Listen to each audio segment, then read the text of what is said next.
우리가 이 본문의 말씀을 읽을 때 우리의 관심을 끄는 것 중에 하나는 하나님의 이름에 관한 것입니다. 1절에는 야곱의 하나님이라는 호칭이 나오고 5절에는 우리 하나님, 7절에는 여호와 우리 하나님이란 이런 이름이 나타나고 있습니다.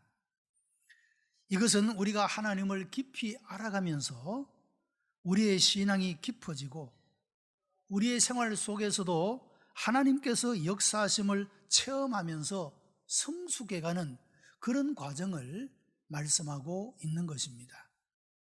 예를 들면 가정의 아이가 자라나면서 그 아버지에 대한 호칭이 달라지는 것을 볼 수가 있습니다. 어릴 때는 아마 아빠 이렇게 부르지 않겠습니까? 그런데 장가를 가고 시집을 갔는데 계속해서 아빠라고 부르면 조금 이상하지 않겠습니까? 그래서 그 호칭이 변합니다. 이제는 아버지 하고 조금 엄숙하게 부르게 되는 겁니다. 자기도 이제는 어른이 되어 간다는, 어른이 되었다는 아마 그런 표시라고도 할 수가 있습니다. 그리고 좀 더 나이가 들게 되면 아버지의 이름을 넘어 가친, 부친 혹은 엄친 이렇게 좀 더 엄숙하게 그 호칭을 부르는 것을 볼 수가 있지 않습니까? 똑같은 아버지인데 그 아이가 자라가면서 아버지를 대하는 태도와 인식이 달라지기 때문에 그 부르는 호칭도 변화된다, 그렇게 말할 수가 있습니다. 우리가 하나님을 대하는 데 있어서도 마찬가지다, 그 말씀이죠. 우리가 하나님을 알아갈수록 하나님을 대하는 우리의 신앙의 태도가, 우리의 삶의 모습이 달라질 수밖에 없게 된다라고 하는 것입니다. 오늘 이 시편에서 야곱의 하나님, 우리 하나님, 여호와 우리 하나님이라고 이 이름들이 이렇게 다르게 불러지는 것은 바로 하나님에 대한 체험을 통하여 하나님을 더욱더 깊이 알아가는 이 과정 속에서 나타나는 그런 하나님에 대한 부름이라고 하는 것입니다. 시편 20편은 정연한 의식의 시에 속하고 있습니다. 그러나 이것이 단순한 의식으로 끝나는 것이 아니라 생동하는 신앙의 체험을 통하여 신앙의 성숙해가는 그런 모습을 볼 수가 있는 것입니다. 여러분, 신앙 체험의 감동과 감격이 없는 의식은 그야말로 형식에 지나지 못합니다. 내 삶에 아무런 영향을 끼치지 못하는 형식에 불과하다 할 수가 있습니다. 그리고 의식이 없는 신앙은 지속해 가기가 어렵다, 그런 말입니다. 어떤 사람들은 흔히 내가 내 마음으로 믿으면 되지 않습니까? 교회에 꼭 출석을 해야 합니까? 이런 분이 있습니다. 여러분, 의식을 별로 중요시하게 여기지 않는 그런 태도라고 말할 수가 있겠죠. 물론 내 마음으로 믿을 수 있습니다. 내가 어디에 가서 무엇을 하든지 하나님을 경외하며 하나님을 믿는 믿음 안에 살아갈 수 있습니다. 그러나 우리 연약한 인간은 이런 의식과 형식을 아예 없애버리게 되면 그 형식을 통하여 나타나는 하나님의 역사를 경험할 수 없게 되고 결국에는 하나님을 잃어버리고 잊어버리는 그런 삶으로 전락해 버릴 수밖에 없게 된다라고 하는 것입니다. 그래서 우리가 온전한 신앙을 가지려면 비록 형식적이기는 해도 이런 의식을 지속할 때 우리가 온전한 신앙을 가질 수 있게 되고, 또한 단순한 의식적인 형식적인 신앙의 생활만 영위하는 것이 아니라 그 살아계신 하나님이 내 구체적인 생활 속에 임재하고 역사하는 이런 하나님에 대한 경험을 가지게 되므로 이런 체험과 의식이 합하여져서 우리가 온전한 신앙을 지속적으로 유지해 갈 수가 있다, 그런 말씀입니다. 오늘 예배에 참여하는 우리 모든 성도들이 이와 같이 우리가 하나님 앞에 나와 예배드리는 이 의식이 참으로 내 신앙을 지속하게 하는데 참 중요하다는 것을 믿으시기를 바랍니다. 뿐만 아니라 우리의 마음을 다해서 하나님께 찬송하고 기도하고 마음을 기울여 하나님의 말씀을 들음으로 예배 순서 하나하나를 통하여 우리 가운데 임재하시고 역사하시는 이런 하나님의 은혜에 대한 체험들을 통하여 여러분의 믿음이, 여러분의 신앙이 온전한 데 이르를 수 있게 되기를 주님의 이름으로 축복합니다. 야곱의 하나님, 이것은 역사적인 하나님을 표현하는 말이 됩니다. 구약 성경인 창세기에 나오는 야곱의 역사에서 이 야곱은 하나님을 깊이 신앙하며 살아온 것을 발견하게 됩니다. 야곱은 여러 번 실수하고 실패했지만 그러나 그 일 때문에 하나님을 떠나지는 않았습니다. 야곱으로 하여금 이런 신앙인이 되게 한 것은 그가 베델에서 체험했던 하나님에 대한 체험 때문이라고 말할 수가 있습니다. 야곱은 형을 속여서 장자의 명분을 빼앗고 아버지를 속여서 형이 받을 축복을 대신 받고 이 일로 인하여서 집을 떠나 외가로 떠나게 되어집니다. 가는 도중에 해가 져서 노숙을 하게 되어졌는데 그 꿈속에서 하나님이 야곱에게 나타나시고 말씀을 하시게 됩니다. 야곱이 그 노숙을 하는 동안에 그 마음이 어떠했겠습니까? 과거를 회고해 보니 죄책감이 가득합니다. 아버지도 속이고 형도 속이고 내가 하나님이 주시는 그 축복, 아버지가 축복한 것을 받기는 해서도 내 마음에 죄책감이 남아 있습니다. 나는 왜 이런 사람인가? 정직하지 못하고 간사하고 왜 이런 것인가? 아마 그런 죄책감을 가졌을 겁니다. 또 내가 앞으로 가는 길이 이제는 아버지 집을 멀리 떠나서 외가를 향해 가는데 그 삶이 얼마나 안정되며 평화로울지에 대한 아무런 확신이 없습니다. 미래가 불투명했다, 불안한 마음이 가득했다, 그런 말입니다. 이런 야곱에게 하나님께서 나타나셔서 하나님 자신을 계시하여 주십니다. 나는 너의 조부 아브라함의 하나님, 너의 아버지 이삭의 하나님, 그리고 너의 앞길을 책임질 너의 하나님이다. 이와 같이 계시하여 주셨다고 하는 것입니다. 야곱은 그의 조부인 아브라함이 어떤 신앙의 모습을 살았으며 어떤 하나님의 복을 받았는지를 이야기를 통해서 듣고 보았을 겁니다. 그의 아버지 이삭이 그의 할아버지인 아브라함의 믿음을 바라보며 또한 그가 이 믿음을 계승하는 삶을 살아가며 하나님이 그의 가정과 가문에 부어주시는 하나님의 복을 그가 보았을 것입니다. 지금 그의 처지는 비록 형편없고 미래는 불안하고 불투명하지만 하나님이 꿈속을 나타나셔서 계시하여 주시며 나는 너의 조부 아브라함의 하나님이요 너의 아버지 이삭의 하나님이요 너의 하나님이 되실 것이라고 하는 이 말씀은 야곱에게 큰 위로가 되고 소망이 되고 힘이 될 수가 있었다고 하는 것입니다. 과연 이 야곱은 20년이라는 긴 세월 동안에 객지 생활을 했고 그 생활을 통하여 많은 어려움과 환난과 고난을 겪었음에도 불구하고 그가 하나님을 떠나지 아니하고 끝까지 하나님을 경외하며 하나님을 믿는 믿음 안에 거할 수 있었던 것은 바로 베델에서 그에게 계시하여 주셨던 하나님에 대한 체험, 이것이 있었기 때문에 그가 견디고 이겨나갈 수가 있었다고 하는 것입니다. 여러분, 우리들도 그렇지 않겠습니까? 우리가 신앙생활을 시작한 이후로 오늘 여기까지 하나님께서 우리에게 주신 은혜들이 있지 않습니까? 생각하면 감사하고 생각하면 기뻐하고 힘이 솟는 그런 은혜들을 체험한 것들이 우리에게 다 있지 않겠습니까? 오늘 내가 답답한 현실을 만나고 힘들고 어려운 현실을 만나도 내가 내 믿음을 버리지 않고 넘어지지 않는 것은 하나님이 나에게 주신 은혜가 있기 때문인 줄로 믿습니다.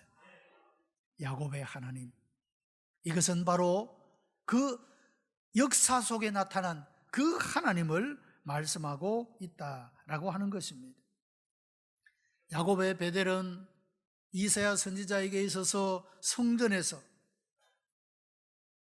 환상을 체험하는 것으로 나타났고, 베드로는 갈릴리 해변에서 부활하신 주께서 다시 찾아오셔서 말씀하시는 것으로, 바울에게는 다메섹으로 가는 도중에 나타나신 부활의 주님을 만나는 체험으로, 그리고 오늘 우리에게는 여러 가지 다양한 체험들을 통하여 역사의 하나님이 여전히 오늘도 우리 가운데 임재하시고 역사하신다는 하나님의 손길을 우리가 만나고 경험하게 된다라고 하는 것입니다. 현대신학에서 독일을 중심으로 소위 비신화론의 논쟁이 있었습니다. 이것은 성경의 진리는 믿으면서도 역사성은 부인하는 그런 논쟁입니다. 여러분, 역사성을 부인하고 어찌 진리를 믿을 수가 있겠습니까? 이런 모순에 빠졌다 그 말씀이죠. 진리는 역사를 만들고 역사는 진리를 계시하여 주기 때문입니다. 우리의 신앙생활에서 믿는 진리가 우리의 삶의 역사 속에 나타나게 될 줄로 믿습니다. 여러분, 하나님의 말씀은 허공 중에 걸려있는 그림의 뜻과 같은 말씀이 아닙니다. 이 역사 속에 계시된 하나님의 말씀은 오늘 우리의 삶 속에 생생하게 능력 있게 역사하는 말씀입니다.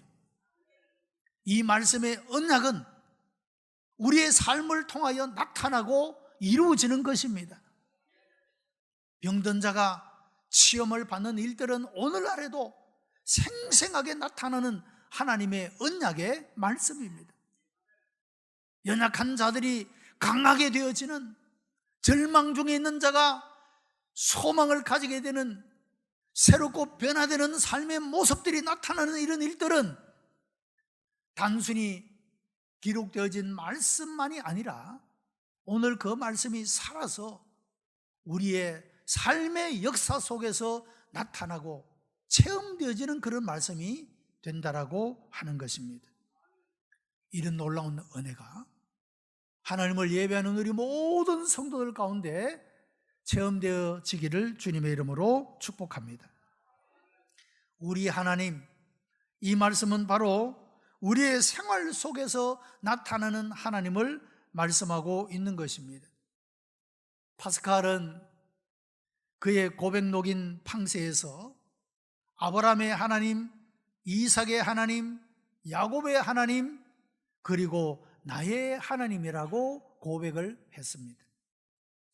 하나님은 먼 역사 속에 숨어 계시는 하나님이 아니라 우리의 삶 속에서 날마다 체험되는 우리 하나님이라고 고백하고 있다는 것입니다. 이스라엘 사람들은 반복되는 신앙의 의식을 통해서 신앙이 생활의 한 부분이 되었습니다.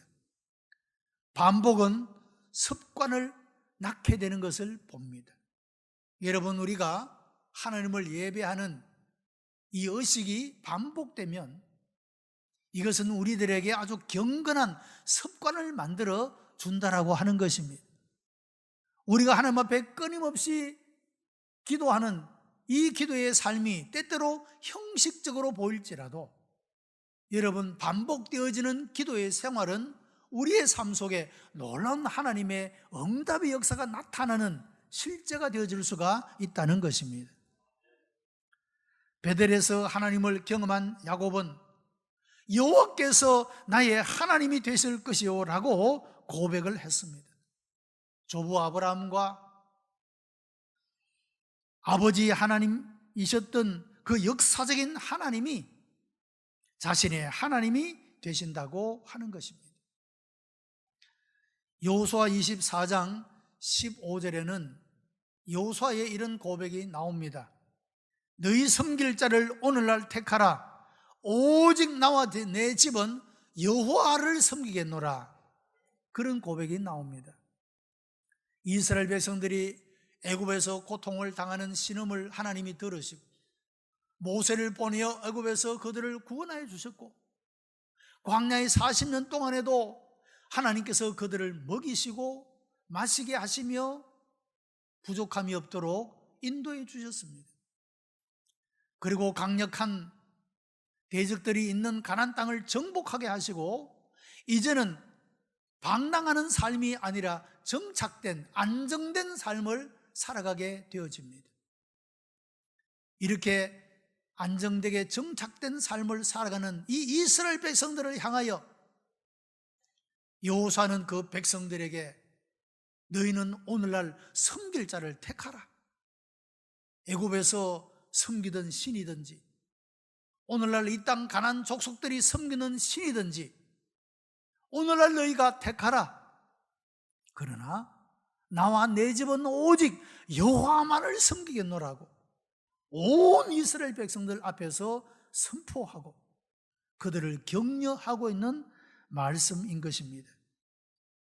자신이 경험한 하나님은 다른 어떤 존재와도 비교할 수 없는 분이기에 나와 내 집은 오직 여호와만을 섬기겠다고 선포한 것입니다.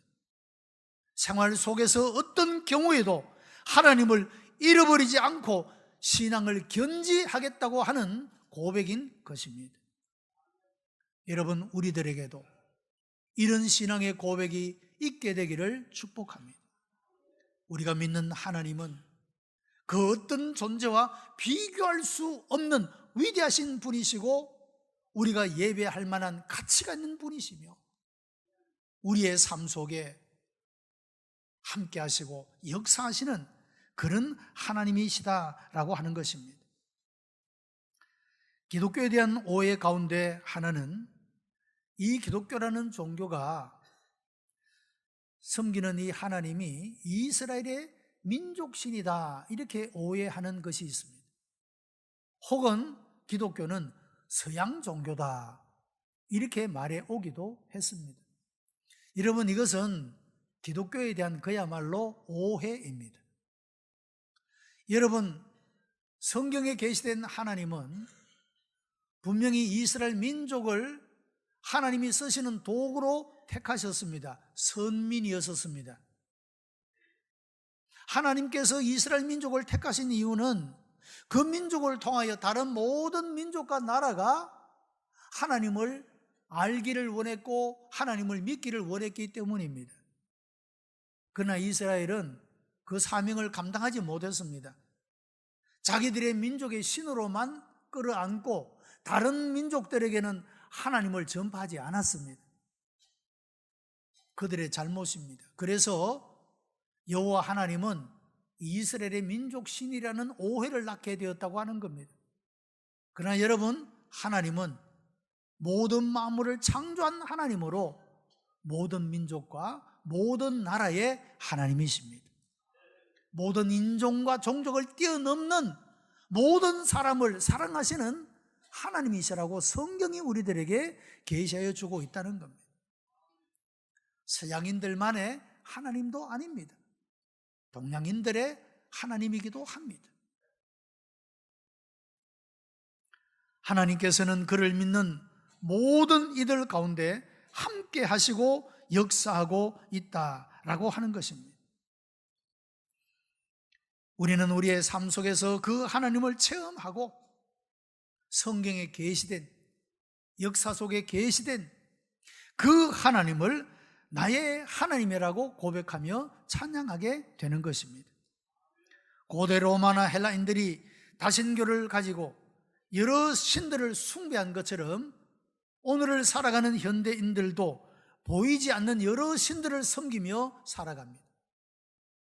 리차드 포스터라고 사람이 쓴 돈, 섹스, 권력 이라고 하는 책의 제목처럼 현대인들은 돈을 우상으로, 섹스를 우상으로, 권력을 우상으로 섬기고 살아가는 모습을 봅니다. 돈이면 된다, 권력이면 된다, 내가 원하는 쾌락만 추구하면 된다라고 하는 것이 현대인들이 가지는 우상이고, 우리 그리스도인들도 날마다 이런 세상적 가치와 세상적 풍조와 유행을 쫓아서 우리가 미혹을 받고 시험을 받으며 날마다 싸워야 하는 그 미혹의 대상이, 우상의 존재가 바로 돈과 섹스와 권력이라고 하는 것입니다.